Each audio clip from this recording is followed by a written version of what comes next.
Now, this might be a stretch. I may be even perhaps insulting your spiritual acumen if I ask if you have ever felt this exotic emotion called anxiety.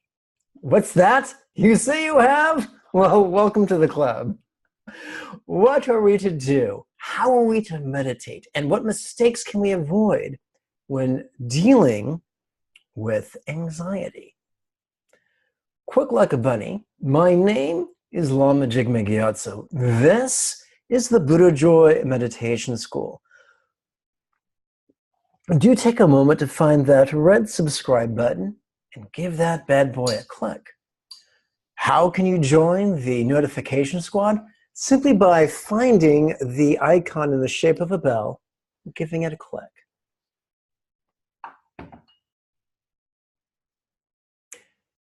Anxiety does not feel good. It's not designed to.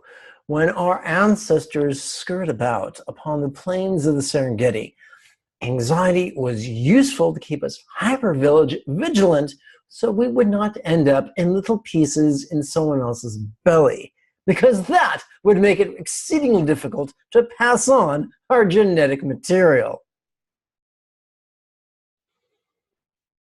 However, very few of us in this present day are in any real danger of being gored, trampled, devoured. Seldom happens, unless of course you're dating Jeffrey Dahmer, which I really do not recommend at all, not even a little bit.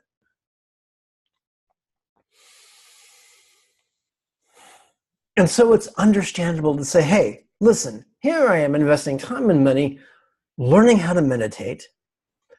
I don't want to feel anxiety. I want to use spiritual sounding techniques to shove, kick, and extrude anxiety right out of my life. There was a movie, I think it was South Seas, not a movie, but a musical, I think it was South Seas, and one of the songs is, I'm going to wash that man right out of my hair. A lot of us would like to do that with anxiety. But what would Lao Tzu say about that? What would Gautama say about that? Gautama would say our job is to cultivate the 7 enlightenment factors. And not one of them is choosing or selecting which emotions to experience. In fact, the 7th one, equanimity, which you've heard me drone on about for many videos, is the art of, although noticing a mental or physical sensation, neither pulling it nor pushing it, simply noticing it and letting it be. I'm fond of the pithy, threefold pithy statement. Whatever comes, let it come. Whatever stays, let it stay. Whatever goes, let it go.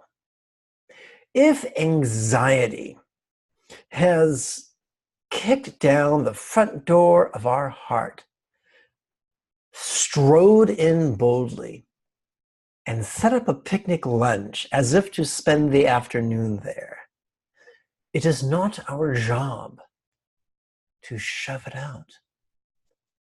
It is our job to notice and let it be.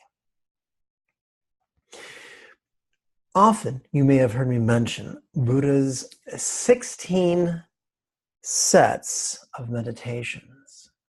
It can be a mistake to hunt and pick our way through.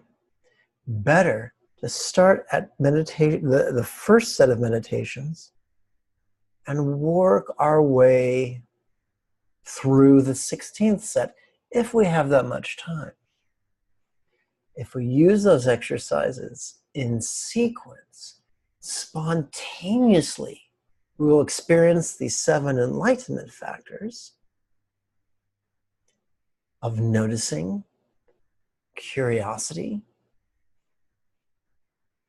enthusiasm or playfulness, joy,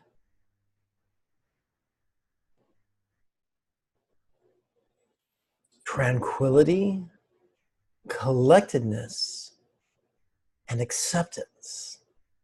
These will happen automatically, not in the absence of anxiety, but despite its presence. It is as if anxiety was sitting in our living room with us, and we just sat down next to him and started meditating and invited him or her to join us in our meditation, regardless of whether they participated or not, or making a friend of the present moment. Like any house guest, eventually anxiety will leave. We would be horrible hosts if we said, you know what? You suck. Your mother dresses you funny, and you smell odious. And then tried to shove them out the door. What bad hosts we would be.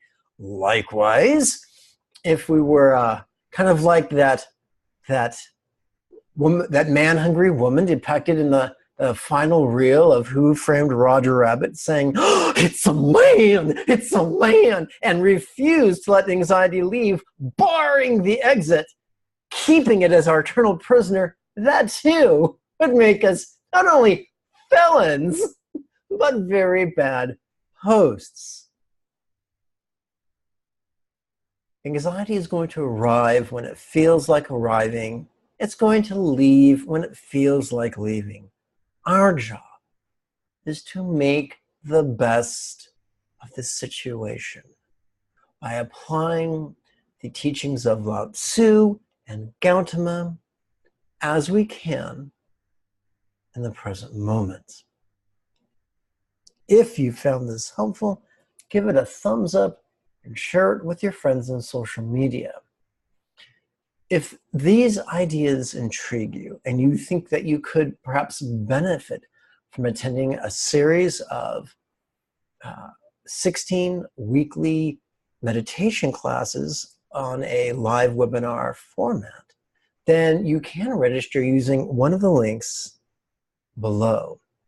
Until next we speak, may you and yours be healthy and happy.